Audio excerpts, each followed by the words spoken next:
Queridos irmãos, a paz do Senhor, que Deus abençoe a sua vida nesse tempo oportuno. Nos é bem estranho estar aqui na igreja, a igreja vazia, mas nós estamos aqui para ministrar uma palavra ao seu coração.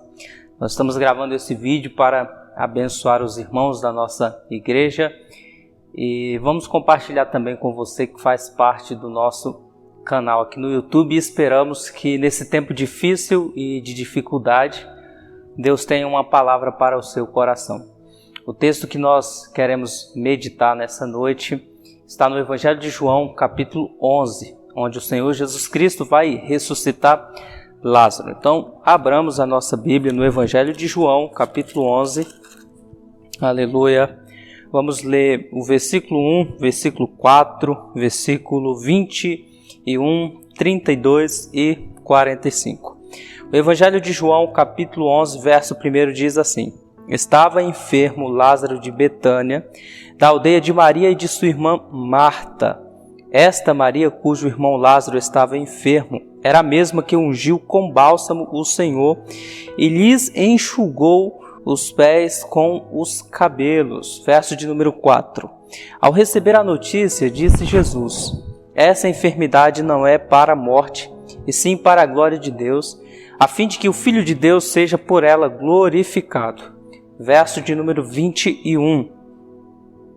Disse, pois, Marta a Jesus: Senhor, se estiveras aqui, não teria morrido meu irmão. Versículo 32. Quando Maria chegou no lugar onde estava Jesus, ao vê-lo, lançou-se-lhe aos pés, dizendo: Senhor, se estiveras aqui, meu irmão não teria morrido. Verso 45. Muitos, pois, dentre os judeus que tinham vindo visitar Maria, vendo o que fizera Jesus, creram nele. Amém? Oremos. Senhor meu Deus, eterno Pai, nós acabamos de ler a Tua palavra maravilhosa, santa e infalível. Meu Deus, que a Tua palavra cumpra o resultado para o qual será enviada. Nós encurvamos a nossa cabeça e encurvamos o nosso coração diante da glória, da beleza e da soberania de quem Tu és. Fale conosco nessa noite e não te cales. Essa é a nossa oração. Que o Teu nome seja glorificado e que a fé do Teu povo seja renovada. É o que nós te pedimos em o nome de Jesus. Amém. Meus queridos irmãos, o texto que nós acabamos de ler traz o último milagre de Jesus no que diz respeito a outra pessoa. No que diz respeito a uma pessoa, principalmente, que estava morto. É óbvio que depois da ressurreição nós teremos o nosso Senhor indo ao encontro dos discípulos lá no mar de Tiberíades e realizando uma pesca maravilhosa. Mas em se tratando de um milagre na vida de uma pessoa, esse é o último relato, pelo menos, que temos do Senhor Jesus Cristo. Esse milagre que o Senhor Jesus Cristo realiza, ele vai mostrar qual que será o último inimigo a ser vencido, que é a morte. É o último inimigo a ser vencido e isso já pressupõe a glória do nosso Senhor e Salvador, o poder, a dignidade e quanto que Ele merece a nossa fé e a nossa confiança. Por mais que o protagonista principal aqui seja o nosso irmão Lázaro, as irmãs dele também vai ganhar bastante destaque e ênfase, Marta e Maria.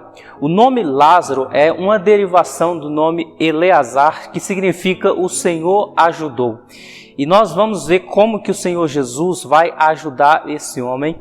E nós aprenderemos aqui que nem sempre a ajuda virá da forma que imaginamos e no tempo em que esperamos. A Bíblia vai nos falar que esses aqui eram amigos de Jesus. O texto nos informa que as irmãs enviam um mensageiro até Jesus, dizendo que estava enfermo Lázaro de Betânia, da aldeia de Maria e de sua irmã Marta. E quando elas vão informar a Jesus esse problema, elas falam que está enfermo aquele a quem tu ama. Está enfermo aquele pelo qual o Senhor tem apreço.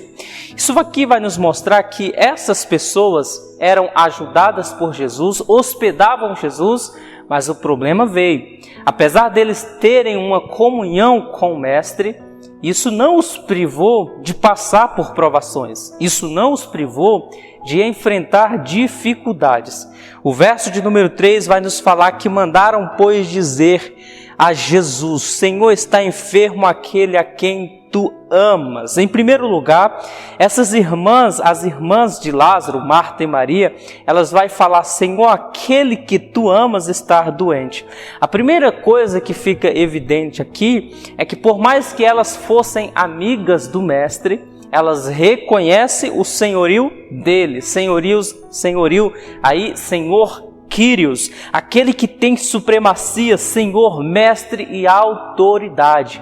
Então elas estão apelando para aquele que tem autoridade, aquele que tem poder, aquele que controla e consegue conduzir os problemas da melhor forma. Jesus já está com a fama lá em cima, ele é o Rabi da Galileia, ele é aquele que opera milagres, ele é aquele que acalma as tempestades.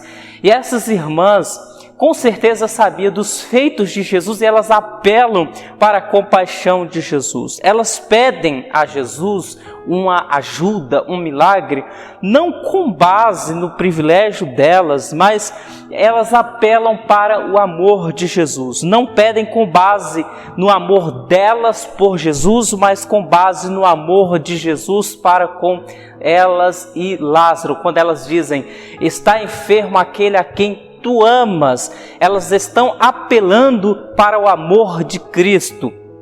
Essa é a primeira lição que nós extraímos aqui desse texto, meus irmãos. Nesse tempo de dificuldade, Deus não vai nos socorrer apenas com base no nosso amor para com Ele, porque o nosso amor por Ele, por mais que seja grande, não é o amor perfeito. O amor perfeito é o amor dele para conosco. Então ele age ao nosso socorro, nos amparando, cuidando de nós, com base na sua misericórdia. Acredite nisso, a misericórdia de Deus, ela é boa, ela é perfeita e sabe conduzir os nossos passos. A Bíblia aí vai nos mostrar que o amor que elas apelam é fileuste, ou seja, tratar carinhosamente, cuidadosamente. Verso de número 4, o Senhor então manda uma resposta, a resposta de Jesus no verso 4. O Senhor Jesus, ao receber essa notícia, disse: essa enfermidade não é para a morte, sim para a glória de Deus, a fim de que o Filho de Deus seja por ela, por meio dela, glorificado. Às vezes nós não entendemos por que os problemas surgem na nossa vida e precisamos entender que às vezes o problema é a via pela qual o nome de Deus será glorificado. Nós precisamos entender aqui que o que Jesus está dizendo é que o clímax desse momento não será para o poder da morte, para a glória da morte, mas para a glória de Deus. Jesus não está dizendo que Lázaro não vai morrer. Ele está dizendo que essa enfermidade é para a glória de Deus. Não que a morte triunfará no final, mas que no final Deus será glorificado. É para a glória de Deus. Isso aqui fica claro que ele já sabia exatamente o que ia acontecer. Isto é, que Lázaro ia morrer e depois iria ressuscitá-lo.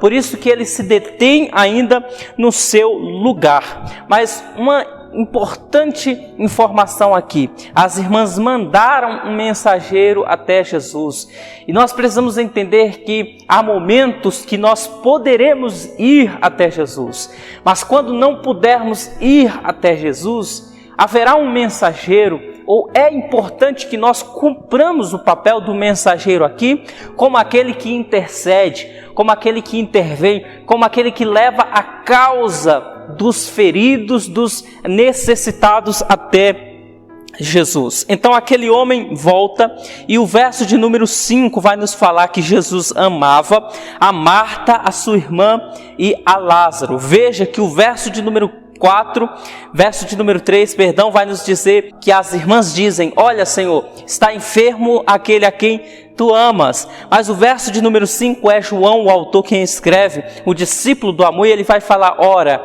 amava Jesus a Marta, a sua irmã e a Lázaro.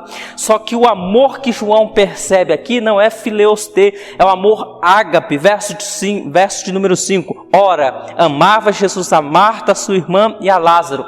A palavra para amor aí no verso de número 5 é ágape, de agapau, o amor muito sublime, é o amor que nos faz morrer pelo outro. Jesus tem um amor sacrificial, é isso que vai nos mostrar. Então veja que há uma percepção de amor diferente. Enquanto as irmãs falam, olha, Jesus tem apreço por Lázaro, João, o discípulo do amor, vai falar, não, Jesus não tem apenas apreço, Jesus ama para além do que elas podem imaginar. Da mesma forma é você também. Talvez ache que Deus está indiferente ao seu problema. Talvez imagine que o Senhor Jesus está indiferente ao seu problema.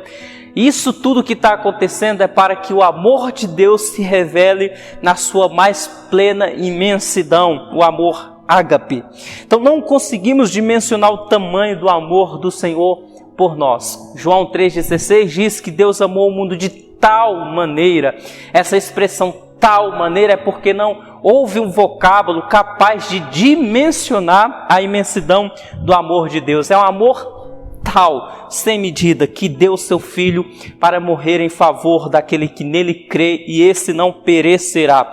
O verso de número 11 ao 14 de João, capítulo 11, vai nos mostrar a decisão de Jesus. Ora, imagine então o rapaz chegando lá em Betânia, o mensageiro, e fala para Marta e Maria, que está ao lado da cama de Lázaro, que está definhando, e elas falam, e aí, como que foi o encontro com o mestre? Cadê ele? E o mensageiro fala, olha, ele não veio, mas ele mandou uma resposta. Ele não veio, mas ele deu uma direção. Ele disse que essa enfermidade não é para a morte, é para a glória de Deus.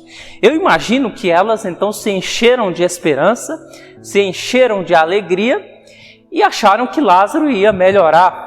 Só que o tempo vai passando e a coisa vai piorando. O tempo vai passando e Lázaro vai definhando ainda mais. Só que elas têm a promessa de Jesus e elas sabem que Jesus não é homem para mentir, nem filho do homem para que se arrependa. Prometendo, ele vai cumprir. E elas estão crendo, só que Lázaro vai definhando, vai piorando, vai piorando. E é nesse momento que a nossa fé entra em teste. Quando você vem na presença de Deus, ouve uma palavra e ouve a palavra de Deus dizendo, olha, essa situação vai melhorar, isso não é para a morte, isso é para a glória de Deus. E aí você volta para casa cheio de alegria, cheia de esperança. E de repente no dia seguinte a coisa piora, no dia seguinte a prova aumenta, é o teste de fé. O apóstolo Pedro disse que a nossa fé é preciosa como ouro provado na fornalha. Assim como o ouro purifica e prova a qualidade do ouro, assim como o fogo faz o teste no metal para provar se ele é puro, o ouro é puro, a provação purifica a nossa fé. Quanto maior a prova, maior a qualidade da nossa fé e mais pura ela se torna. A prova tem o poder de revelar as pessoas para Deus. Veja que a prova de Jó, nós temos a mulher que se levanta e não entende a situação. Nós temos Jó que se levanta, vai ao altar e glorifica ao Senhor. E aí depois que passa-se um tempo, Jesus toma uma decisão. Verso de número 11, isso dizia e depois acrescentou, nosso amigo Lázaro adormeceu, mas vou para despertá-lo. Disseram-lhe, pois, os discípulos, Senhor, se Lázaro está dormindo, ele está salvo. Eles não entendiam que Jesus estava falando da morte. E aí Jesus vai se revelar e fala, olha gente, Lázaro está morto e eu vou lá para ressuscitá-lo. Jesus fala que toda essa situação foi para que a fé dos discípulos também aumentassem. Verso de número 15, o Senhor Jesus disse, e por causa de vós me alegro de lá não estar, para que possais crer, mas vamos ter com ele. E aí Tomé se posiciona, fala, vamos com o mestre até o fim, e eles vão. Quando chega no versículo 19, Jesus chega em Betânia, E o verso 19 vai nos falar: muitos dentre os judeus tinham vindo ter com Maria e Marta para consolá-lo a respeito de seu irmão. O que esse texto se revela é que a ajuda humana, ela é limitada. Os judeus estão consolando. É apenas o que os homens podem fazer diante da morte, diante de determinadas perdas. Eles apenas consolam. E a ideia de consolo é a ideia de conformismo.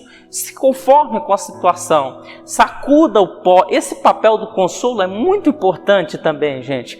É muito importante que quando alguém estiver passando por dificuldades, nós estejamos lá consolando. Mas diante dos homens e ao lado Cristo, aqui é a contraposição, é para ver a beleza do Cristo, a autoridade de Cristo e o socorro dele, que é superior ao socorro humano. Enquanto os homens têm ajuda limitada, a ajuda dele é ilimitada. Enquanto os homens têm apenas o consolo, Jesus Cristo tem o milagre, ele tem a ressurreição e a vida. Louvado seja o nome do Senhor, glória seja dada ao nome de Jesus. Jesus não consola apenas com palavras, ele vai agir.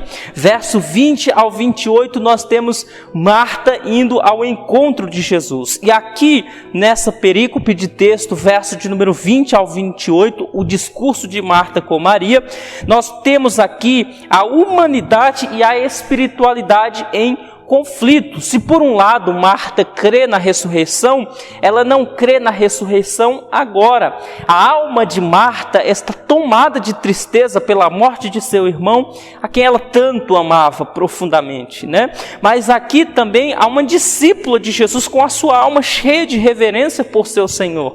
As pessoas costumam criticar Marta, mas é sempre bom lembrar que Marta é aquela que serve, Marta é aquela que trabalha para o Mestre. Ela está oscilando entre tristeza e esperança, e é normal que em meio à dor o nível de revelação aumente. É normal que quando a nossa fé está titubeando para lá, para cá, Jesus Cristo dá uma dose de ânimo, uma dose de fé, e a nossa fé, ela alcança um novo patamar, ela alcança um novo nível. Quando ela vai até Jesus, ela fala: Mestre, olha, se o Senhor estivesse aqui, meu irmão não teria morrido. E Jesus se apresenta para ela, louvado seja o nome de Jesus. Verso 25, o Senhor fala: olha, Marta, eu estou aqui e o teu nível de fé vai aumentar. Disse-lhe Jesus: eu sou a ressurreição e a vida. Quem crê em mim, ainda que morra, viverá. O Senhor Jesus está falando para Marta: Marta, até hoje você me conhecia como Jesus de Nazaré. Até hoje você me conhecia como o hóspede de tua casa. Mas hoje eu me apresento num nível mais profundo. Eu sou a ressurreição e a vida. Jesus não está falando que ele apenas ressuscita, mas que ele próprio é a ressurreição, e que quem tem Cristo na sua vida, quem tem Cristo em si espiritualmente falando, ele tem a ressurreição. E ele fala no verso 26, e todo aquele que vive e crê em mim não morrerá eternamente. Crê você nisso? E ela responde: sim, Senhor, eu creio que tu és o Cristo, o Filho de Deus, que deveria vir ao mundo. Olha que Marta aqui está fazendo uma declaração de fé. Ela respondeu: sim, Senhor, eu tenho crido, eu creio. E aí Marta, depois dessa declaração, ela vai chamar Maria. E é interessante que quando Maria chega, ela chega com essa mesma oração. Talvez tivessem até ensaiado essa oração, porque elas repetem as mesmas palavras. O verso de número 28 vai nos mostrar que, tendo dito isso, Marta foi chamar Maria, a sua irmã, e o mestre estava a aguardar. Marta falou para Maria: Maria, o mestre está a te chamar. Ela, ouvindo isso, levantou-se depressa e foi ter com ele. Pois Jesus ainda não tinha entrado na aldeia, mas permanecia onde Marta se avistara com ele, ou havia se encontrado com ele. Verso 30. Por que Jesus não foi até a casa de Marta e Maria? Já que quando nós vamos lá no Evangelho de Lucas, capítulo de número 10, verso 38, nós vamos ver o Senhor Jesus se hospedando na casa dessa família. Ele passava lá com seus discípulos e se sentia à vontade para entrar na casa. Só que aqui Jesus não foi na casa. Eu fiquei parando para pensar aqui, e Jesus não foi na casa porque o objetivo de Jesus não era a casa, era o túmulo. O problema das irmãs não estava na casa, estava no túmulo. Então Jesus ele não vai no lugar onde não está necessitando dele naquele momento. Jesus, nesse caso aqui, não quer dizer que ele só vai aonde ele é necessário. Quando se fala de hospedaria, do momento que elas hospedavam Jesus, elas não estavam precisando necessariamente de um milagre, apenas da companhia de Jesus. Mas aqui o cenário é outro, o cenário é de necessidade. E então Jesus fica ali até que Maria vem. E quando Maria vem, a postura dela é um pouco diferente. Ela vem com a mesma oração: Mestre, se o Senhor estivesse aqui, meu irmão não teria morrido. Mas a postura dela é diferente. O texto vai nos mostrar que quando Maria chegou ao lugar onde estava Jesus, ao vê-lo, lançou-se-lhe aos seus pés, dizendo: Senhor, se estiveras aqui, meu irmão não teria morrido. Então Jesus, vendo-a chorar, e bem assim os judeus que a acompanhavam, agitou-se no espírito e comoveu-se, e perguntou: onde o sepultaste? Eles lhe responderam: Senhor, vem e vê. Verso 35, Jesus chorou. Agora veja a posição de Marta aqui. A posição de Marta, o texto não revela se ela se dobra. Ela simplesmente chega e encontra, aborda o mestre e fala: Mestre, se o Senhor estivesse aqui, meu irmão não teria morrido. Maria vai falar as mesmas palavras, mas vai falar aos pés do Senhor Jesus. Para Marta, Jesus fala assim: olha, Marta, teu irmão há de ressuscitar. Tempo de ação futura, teu irmão ainda vai ressuscitar. Não é uma resposta imediata. Só que ao ver Maria aos seus pés, o Senhor fala: onde o colocaram? Onde o sepultaram? Isso é tempo de ação presente. O que Jesus está falando é que para aqueles que oram, para aqueles que se quebrantam diante do Senhor, a resposta é mais rápida. Eu irei agir agora. Verso 35 ao 39, nós temos aqui o Senhor Jesus chorando. Os judeus se admiram e outros questionam, mas Jesus não perde o foco. Jesus chora porque ele se identifica com a dor daqueles que estão à sua volta. Quando as pessoas, os judeus, veem Jesus chorando, verso 36 fala: veja quanto o amava. Alguns começam a objetivar: será que Jesus não podia impedir que Lázaro morresse? Esse que abre os olhos do cego, verso 37. Jesus, agitando-se novamente em si, encaminhou para o túmulo. Era esta uma gruta, o túmulo era uma gruta, ou seja, Jesus não perdeu o foco. Então, enquanto tem alguém observando ele, julgando os sentimentos dele, Jesus não perde o foco. E Jesus vai nos dar uma lição extraordinária, verso de número 38 e 39. Jesus chega então diante dessa gruta onde estava posta uma pedra, e o verso 39 vai nos falar que Jesus ordenou tirar-lhe a pedra. Disse-lhe Marta, a irmã do defunto: Senhor, já cheira mal, porque já é de 4 dias. E aqui se revela uma lição: Jesus não desperdiça o poder dele. A pedra, homens podem remover. A pedra, animal de carga pode remover. A pedra, pessoas podem remover. Então, o que as pessoas, as ferramentas podem fazer é com as pessoas. Agora, a ressurreição, devolver a vida ao morto, é com Jesus. Mesmo cheirando mal, a fé de Marta oscila novamente. Quando ela fala assim: Senhor, já cheira mal, tem certeza? Ela está oscilando. E aqui se revela a graça. Veja que Marta está chorando, está lamentando a perda do irmão, mas não quer se aproximar dele morto. Jesus, ele é aquele que quer se aproximar, mesmo que cheire mal. E o que cheira mal a Jesus é o nosso pecado. As pessoas, se nos conhecessem como de fato somos, não iriam querer se aproximar de nós. Mas Jesus, por sua graça, se aproximou de nós, como Paulo disse: estando nós ainda mortos em pecados e delitos, Ele nos deu vida gratuitamente. Isso é graça. Então, meu irmão e minha irmã que está aí do outro lado, saiba que Jesus ele se aproxima de você, independente do que as pessoas digam ao teu respeito. Amém? Olha que coisa linda, que coisa tremenda. Respondeu-lhe Jesus então, o verso 40, não te disse eu que se creres verás a glória de Deus? O pressuposto para ver a manifestação da glória de Deus é a fé. A fé é aquilo que abre os nossos olhos para ver o sobrenatural. Tiraram então a pedra e Jesus, levantando os olhos para o céu, disse: Pai, graças te dou, porque sempre me ouve. Aliás, eu sabia que sempre me ouve, mas assim falei por causa da multidão presente, para que creiam que tu me enviaste. Jesus reafirma a promessa para Marta. Marta, pare de olhar para o cadáver, olhe para mim.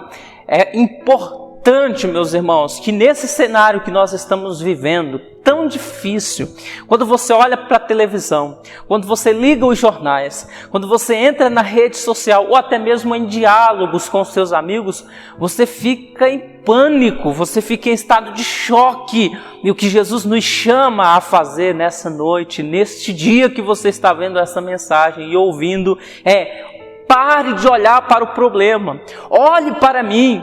Até quando você vai ficar preso com os teus olhos no problema?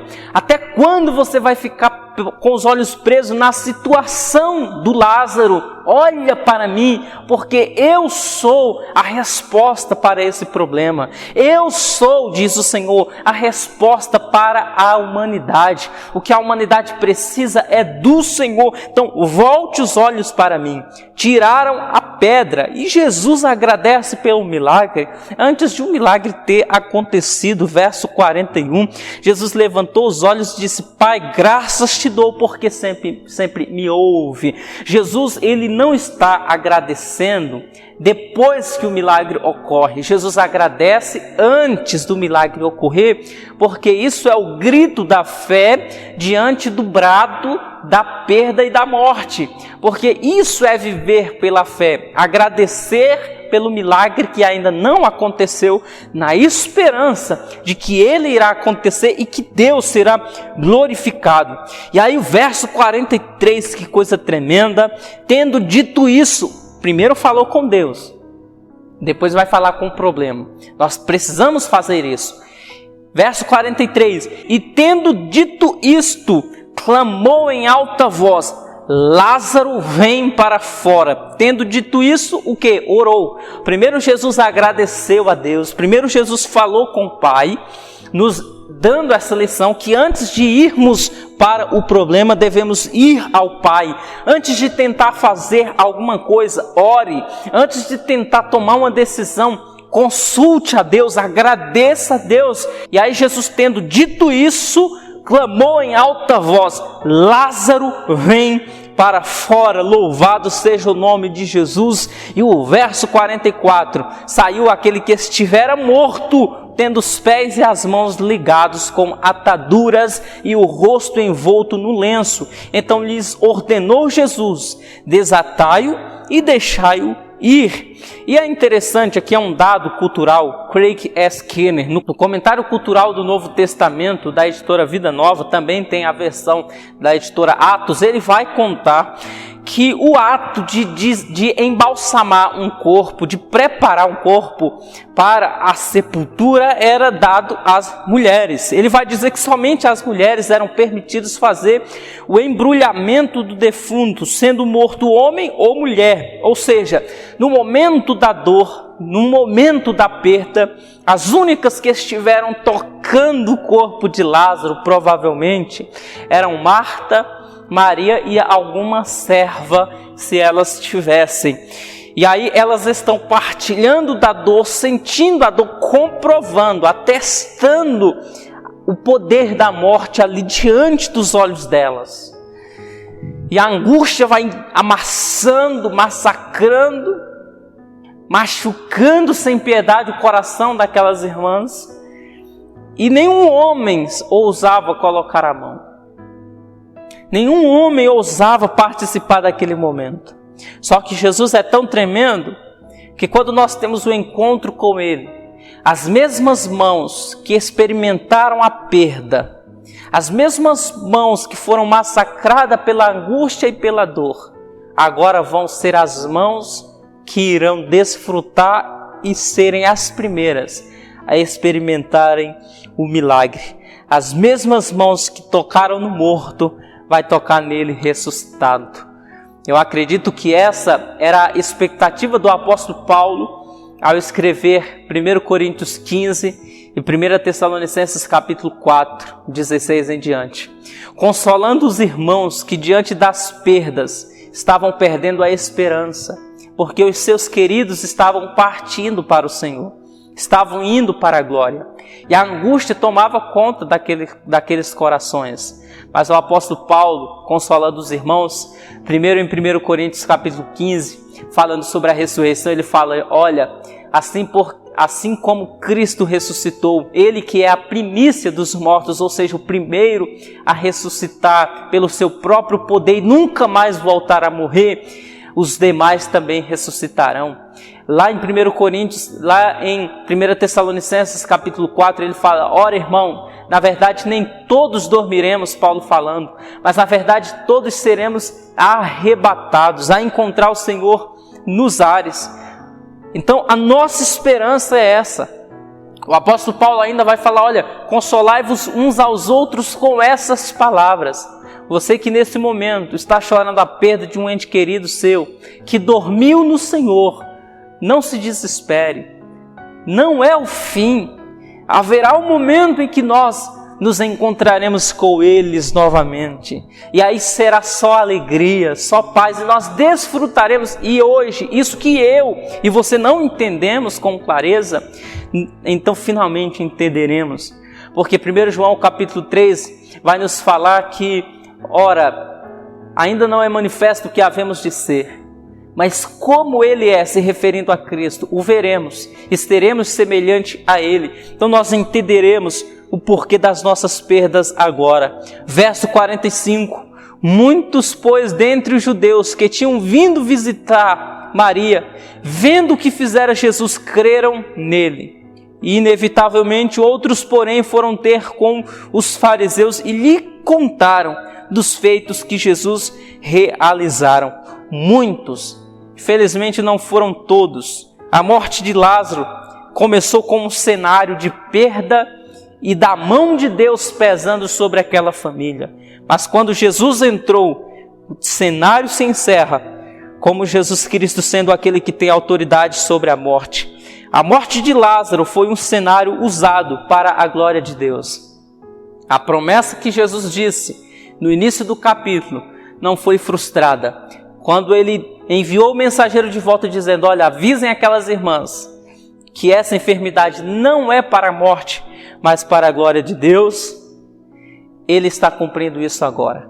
De certa forma, nenhuma morte de nenhum servo de Deus é para a glória da morte, mas o fim último de tudo isso será para a glória de Deus. Depois desse tempo de silêncio, o milagre acontece e eles dão um banquete. Isso está no capítulo seguinte. Deixe-me ler só para a gente concluir como que vai encerrar o encontro de Jesus com essa família uma semana depois. 6 dias antes da Páscoa, a última semana da vida de Jesus aqui na terra. 6 dias antes da Páscoa, foi Jesus para Betânia, onde estava Lázaro, a quem ele havia ressuscitado dentre os mortos. Deram-lhe, pois, ali uma ceia. Marta servia, sendo Lázaro um dos que estava com ele à mesa.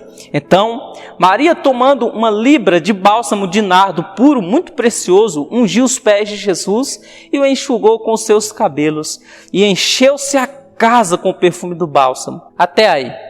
Então, veja que quando a morte veio, a morte desestabilizou essa família. Porque em Lucas 10, novamente, verso 38, nós vamos ver que Marta é aquela que serve o Senhor. Nós vamos ver que Maria, ela é aquela que está aos pés, adorando.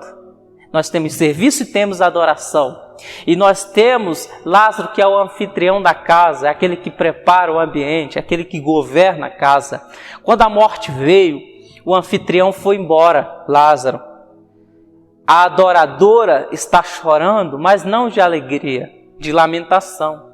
A que trabalhava está sem motivação e em desespero. A morte veio e tirou tudo do lugar. Tirou as coisas tudo do lugar. Veio a desesperança, o medo, o luto. Só que Jesus chegou. Quando Jesus chega, ele ressuscita Lázaro. E aí o anfitrião volta para casa. Marta, o texto diz, que nós acabamos de ler em João 12, que ela estava servindo. Ela voltou a ter motivação para trabalhar. E nós vamos ver Maria aos pés de Jesus. Ela voltou aos pés, chorando e adorando, ungindo os pés do Mestre com perfume caríssimo. Porque esse é o desejo do adorador, se derramar na presença de Deus. Quando Jesus vem, ele coloca as coisas nos devidos lugares.